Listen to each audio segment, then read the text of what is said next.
ये मामला भिवंडी शहर के एक बहुत ही नामवर अस्पताल है कल्याण रोड पे, हील लाइफ हॉस्पिटल। और आज से पौने 3 साल पहले मेरी बीवी, ये मेरी बीवी है सबिया अंसारी, इसका एक्टिवा से एक्सीडेंट हो गया था। हील लाइफ हॉस्पिटल में इसका इलाज हुआ, लिगामेंट टीयर की सर्जरी हुई, जहाँ पे 1.25 महीना सर्जरी करने के बाद 1.25 महीने तक इलाज जारी रहने के बाद भी मेरी बीवी अपने पैर पे खड़ी नहीं हो पाई और बहुत तकलीफ़ थी। तो मैंने मैंने सेकंड ओपिनियन के लिए मुलुंड में डॉक्टर मितेन शेठ से कांटेक्ट किया। वहाँ जाने के बाद ये पता चला कि मेरी बीवी का पैर में पूरा इन्फेक्शन हो गया है, पूरे पैर में इन्फेक्शन हो गया है और उसका रीसर्जरी करना पड़ेगा वापस। जो सर्जरी हिल लाइफ अस्पताल में हुई थी उसकी वजह से वो सही नहीं हुई थी, उसकी वजह से पूरा पैर इन्फेक्टेड हो गया था और वो डॉक्टर लोग की लापरवाही की वजह से ये हुआ। ये वहाँ सेकंड ओपिनियन लेने के बाद मुझको मालूम पड़ा।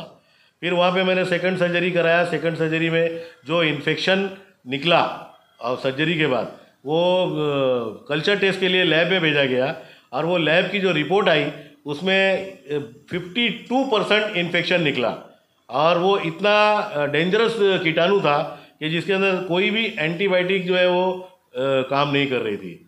तो सेकंड सर्जरी के बाद डॉक्टर मितेन शेठ ने जो है एंटीबायोटिक स्पेशलिस्ट डॉक्टर से कंफर्म कांटेक्ट कराया। फिर एंटीबायोटिक स्पेशलिस्ट डॉक्टर ने जो इंजेक्शन लिख के दिया वो एक इंजेक्शन जावी सेप्टा और टीकी साइक्लिन, ऐसा 2 इंजेक्शन, एक इंजेक्शन दिन में 3 बार और एक इंजेक्शन दिन में 2 बार लगाना था, जिसकी कॉस्ट थी पर डे 27,000 रुपया। और क्योंकि इन्फेक्शन इतना भयंकर हो गया था कि अगर इमीडिएट सर्जरी नहीं कराते और इलाज नहीं करते और इतना महंगा इंजेक्शन नहीं लगाते तो पैर काटने की नौबत आ गई थी। बड़ी मुश्किल से मैं कम से कम 63 दिन लगातार वो एंटीबायोटिक इंजेक्शन लगाया जो पर डे 27,000 कॉस्ट था। और उसके बाद बीवी मेरी चलने तो लगी मगर लंगड़ा के चलती थी। उसके बाद भी थोड़ा इन्फेक्शन रह गया था एक MRI में ये रिपोर्ट आने के बाद। तो डॉक्टर मितेन शेठ ने तीसरी सर्जरी ओपन सर्जरी करके जो बचा कुचा इन्फेक्शन भी था वो निकाला। तब जाके मेरी बीवी जो चलने लगी, मगर वो लंगड़ा के चलती थी, सही नहीं चल पाती थी। और डॉक्टर ने बोला कि क्योंकि इनकी 3 सर्जरी हो गई है और पूरे पैर में इन्फेक्शन हो गया था इसलिए अभी अपने पैर पे नहीं चल पाएंगी। जिसका सिविल हॉस्पिटल का जो ऑर्थोपेडिक सर्जन है उनकी ये रिपोर्ट है, मेरी बीवी जो है 40% जो है वो हमेशा के लिए अब वो डिसेबल हो गई। ये डिसेबिलिटी सर्टिफिकेट है, थाना सिविल सर्जन की रिपोर्ट। उसके बाद फिर मैंने उस अस्पताल के खिलाफ, हील लाइफ हॉस्पिटल में बहुत लापरवाही हुई थी। ऑपरेशन के दौरान उनकी मशीन भी बिगड़ गई थी। सेकंड ओपिनियन लेने के बाद ये भी समझ में आया कि भाई डॉक्टर की लापरवाही से ये इन्फेक्शन हुआ है। तो मैंने उस अस्पताल के खिलाफ जो है 12/6/2023 को भिवंडी शहर पुलिस स्टेशन में और कारपोरेशन के आरोग्य विभाग में वैद्यकीय विभाग में दोनों जगह कंप्लेन किया था। जहाँ से पुलिस स्टेशन से जो है वो जो आयो थे वो हमारा स्टेटमेंट, हमारा ट्रीटमेंट का सारा डॉक्यूमेंट और अस्पताल के जितने स्टाफ हैं और जो डॉक्टर्स हैं उनका जवाब और उनके ट्रीटमेंट का डॉक्यूमेंट सब जमा करके थाना सिविल हॉस्पिटल में भेजा गया था जांच के लिए। जहाँ से तकरीबन 1.5 साल के बाद जांच की रिपोर्ट जो है वो पुलिस स्टेशन में आई और उस जांच की रिपोर्ट के ऊपर जो है पुलिस ने जो है हील लाइफ हॉस्पिटल के 3 डॉक्टरों, डॉक्टर शाहिद खान, डॉक्टर संतोष यादव और डॉक्टर जितेंद्र निकुंभ, इन तीनों डॉक्टर जो मेरी बीवी के इलाज में इन्वॉल्व थे उनके खिलाफ FIR दर्ज किया है। तो इस सब पीरियड में तो भिवंडी महानगर पालिका उस हॉस्पिटल के खिलाफ कोई कार्रवाई क्यों नहीं की? भिवंडी महानगर पालिका को भी मैं कई मरतबा कंप्लेन किया था। तो भिवंडी महानगर पालिका एक मरतबा, उस वक्त चीफ मेडिकल ऑफिसर थे डॉक्टर बुशरा सैयद साहब मैडम, वो हॉस्पिटल सील करने के लिए गए थे मगर वहाँ पे किसी असर और रसूख बड़े आदमी का कॉल जो है वो हमारे आयुक्त साहब को आया और आयुक्त साहब ने जो है वो फ़ौरन बुशरा सैयद मैडम को वापस बुला लिया, जिसकी वजह से वो हॉस्पिटल सील नहीं हो पाया। और उस हॉस्पिटल के ख़िलाफ़ जो है वो इतने कंप्लेन है, ये मैंने कारपोरेशन के RTI से मांगा है, कारपोरेशन के आरोग्य विभाग से, वैद्यकीय विभाग से। इतनी कंप्लेन हील लाइफ हॉस्पिटल के खिलाफ अब तक है, मगर उसके बावजूद भी भिवंडी म्यूनसिपल कॉरपोरेशन उस अस्पताल के खिलाफ कोई कार्रवाई नहीं कर रही है। ये जो कंप्लेंट है ये आप ही की है या अलग-अलग? जी नहीं, ये अलग अलग लोगों की है। मैंने आरटीआई से दरिया कुल कितनी कंप्लेंट है? ये कुल 7 कंप्लेन है। फहीम भाई, जैसे कि आपने कहा कि कोई बड़े आदमी का फोन आया था, उसको जब कॉर्पोरेशन कार्रवाई करने गई थी, तो तकरीबन फिर आपको भी मैनेज करने के लिए कई सारे फोन आए होंगे या रिश्वत देने की कोशिश की गई होगी? जी, एक्चुअली मैं भी पत्रकार हूँ, तो मैडम को ऐसा लगा कि शायद मैं ये उनको मतलब हफ्ता वसूली के हिसाब से या पैसे के डिमांड के हिसाब से उनको हरेसमेंट कर रहा हूँ। ये लड़ाई मेरी किसी कंपनसेशन की नहीं है। ये लड़ाई मेरी इसलिए है कि ऐसे अस्पताल जो नीम हकीम डॉक्टर हैं जिन अस्पतालों में, जो जिनके पास कोई डिग्री भी नहीं है या BMS UMS की डिग्री पे अस्पताल चला रहे हैं, ऐसे अस्पताल में जो मामला जो ख़राब हो रहे हैं उनके खिलाफ मेरी लड़ाई है। ये किसी कंपनसेशन की लड़ाई नहीं है, क्योंकि ये मेरी बीवी जो है वो आज 56 साल की उम्र में भी जो है वो 4थे माले में दौड़ के चढ़ती थी, आज वो माजूर हो गई है। इन नीम हकीम डॉक्टरों की वजह से जो है आज मेरी बीवी नामाजूर हुई है। कल और किसी के परिवार के लोग भी ऐसे डॉक्टरों का शिकार बन सकते हैं, माजूर हो सकते हैं, जान भी जा सकती है। कई डॉक्टरों की ऐसी शिकायत है कि उस अस्पताल में जान भी जा चुकी है। और मुझको ये भी रिपोर्ट है कि डॉक्टर शाहिद खान की बीवी जो है वो बड़ा असर और रसूख रखती है। डॉक्टर स्वाति सिंह, वो बड़ा असर पॉलिटिशियन, मतलब सियासतदानों में उनका बड़ा असर और रसूख है। पुलिस डिपार्टमेंट में भी उनकी बहुत चलती है, ऐसा सुनने में आ रहा है। तो मेरे उन सारे सरकारी अफसरान और उन पॉलिटिशियन से बहुत ही मुअद्दबाना हाथ जोड़ के दरख्वास्त है कि ये मेरी सच्चाई की लड़ाई है, इसमें मेरा साथ दें। किसी ऐसे नीम हकीम डॉक्टरों को या हॉस्पिटल का साथ ना दें, ताकि आने वाले दिनों में इन नीम हकीम डॉक्टरों की वजह से किसी और परिवार के लोग माजूर हो या उनकी जान जाए। और वो ऐसे लोगों का साथ देकर बिल्कुल भी इनका हौसला ना बढ़ाए, क्योंकि इतना हौसला बढ़ता है और फिर ये इसी तरीके से आज भिवंडी में से कई अस्पताल चल रहे हैं। फिलहाल पुलिस ने क्या मामला दर्ज किया, क्या धारा लगाई? पुलिस ने 338 IPC एक्ट लगाया है, जबकि IPC एक्ट अब नहीं, अब BNS लगता है, भारतीय न्याय संहिता। मगर मैं एक्चुअली ये कल ही FIR हुआ है। और आज मैं मैडम से जो आयो है, हमारी मैडम PSI जाधव मैडम, वो हमारी आयो हैं, उनसे फ़ोन पे कांटेक्ट किया था, तो उन्होंने बोला आज मैं छुट्टी पे हूँ, कल मैं मुलाकात करूँगी तो फिर इसके ताल्लुक से डिस्कस हो सकेगा। फ़िलहाल मेरे शहर के सारे पॉलिटिशियन हजरात से हाथ जोड़ के रिक्वेस्ट है और सरकारी अफसरान से कि ऐसे अस्पताल के खिलाफ, ख़ास तौर से हील लाइफ अस्पताल के खिलाफ सख्त से सख्त कार्रवाई की जाए, उसे फौरी तौर पर जो है सील किया जाए, ताकि और दोबारा कोई मरीज़ इस अस्पताल का शिकार न हो सके। और ये बताइए कि आपका जो खर्च हुआ है, आपने जो इंजेक्शन लगवाए हैं, क्या आप वो हटाना भी भर के लेने की उसमें है? जी, मैंने कंज्यूमर कोर्ट में भी जो है केस किया है। कंज्यूमर कोर्ट भी जो है वो थाना सिविल हॉस्पिटल की रिपोर्ट के इंतज़ार में है।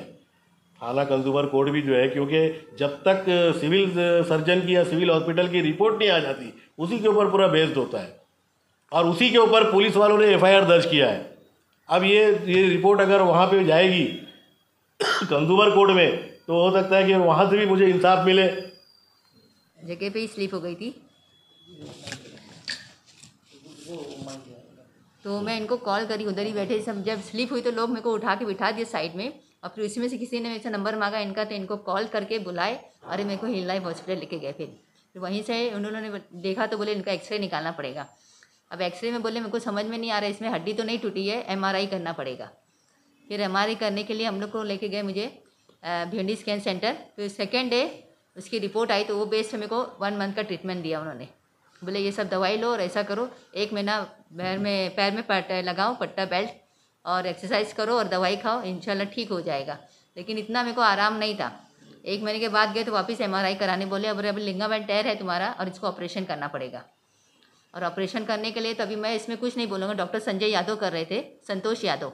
तो वो मुझे ये बोले कि अभी आपको है ना डॉक्टर शाहिद से मुलाकात करनी पड़ेगी, ऑपरेशन का सब डिटेल वही देंगे, ऑपरेशन कौन करेगा, कब करेगा, कैसे करेगा, सब खर्चा जो है वो सब वही है, क्योंकि हॉस्पिटल उन्हीं का है, तो वही इधर के सुपीरियर है, उन्हीं जो करना है वही करेंगे।